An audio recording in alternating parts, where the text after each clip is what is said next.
Hi there and welcome back aboard. I'm your host, the Lazy Millionaire, and today we're talking about habits. Those little routines or actions we perform every day and have probably been performing every day for ages, maybe even years, without realizing or even remembering why.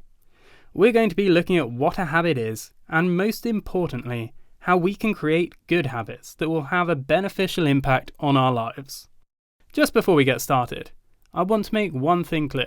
I'm talking about habits here, not hobbits. Hobbits may have habits too, but that's not what we're interested in. We're going to be looking at Charles Duhigg's book, The Power of Habit, Why We Do What We Do in Life and Business. Think about what you do when you first wake up in the morning. You're probably half asleep, and it might be dark and rainy outside.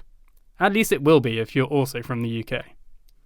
In these moments, we're often operating on automatic, performing our actions without even really thinking about them. You might first go into the kitchen and make yourself a tea or coffee. Or you might go and have a shower before you have a coffee to wake yourself up. Do you get dressed before breakfast, or do you have it sitting in your dressing gown? Do you even eat at all before you leave? Maybe you stop at a cafe on the way to the station and buy a bacon sandwich. Maybe you've already packed your breakfast in your bag.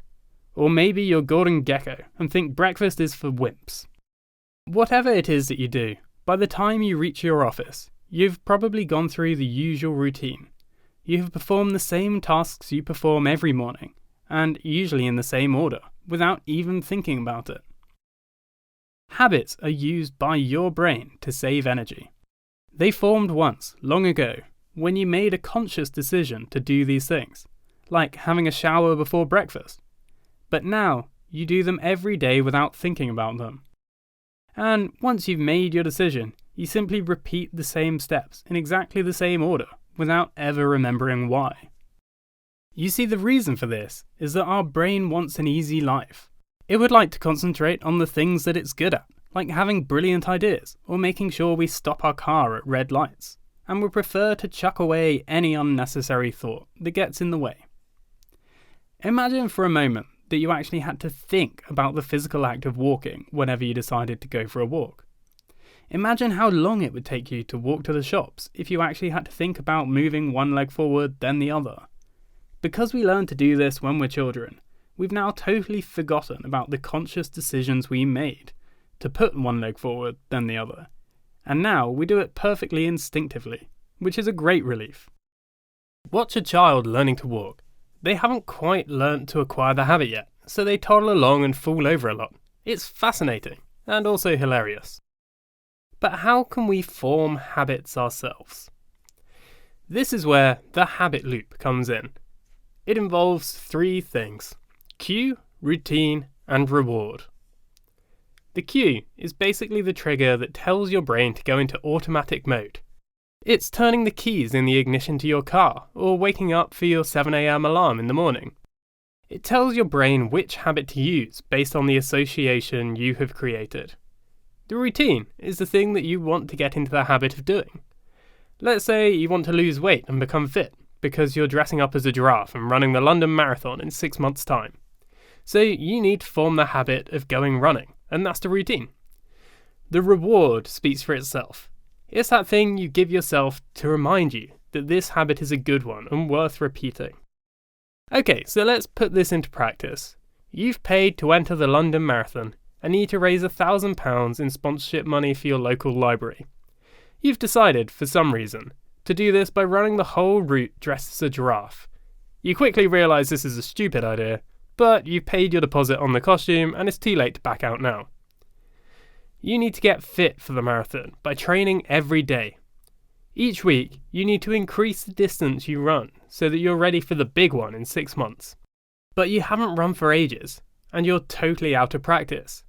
You need to create a successful running habit, and you need to do it fast. The first thing is the cue.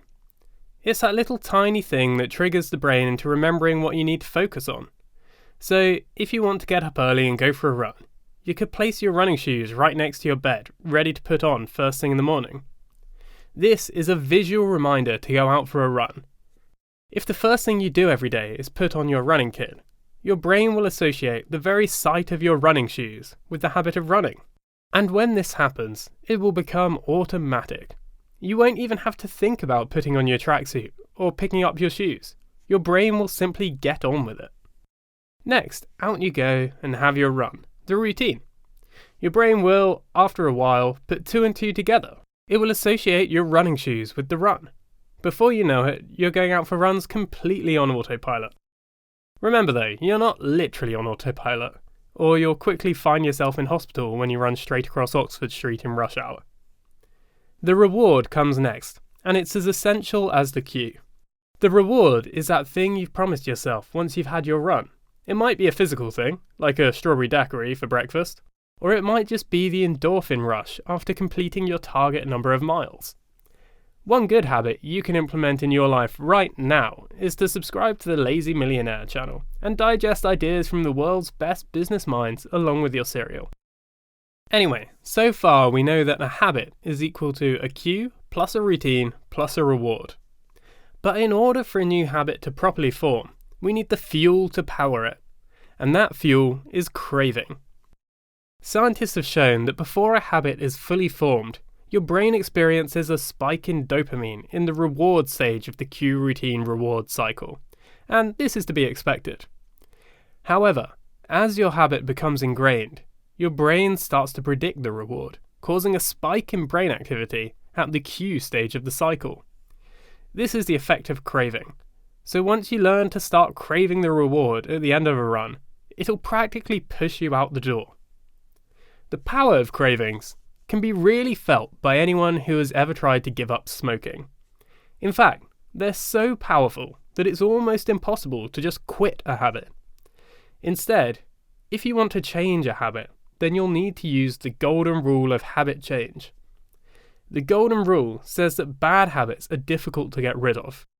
So instead of doing this, you need to reprogram bad habits into good ones by focusing on the routine. And this is just one of the core lessons from the book.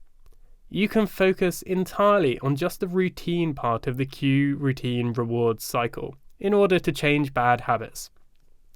For example, let's say you're an alcoholic.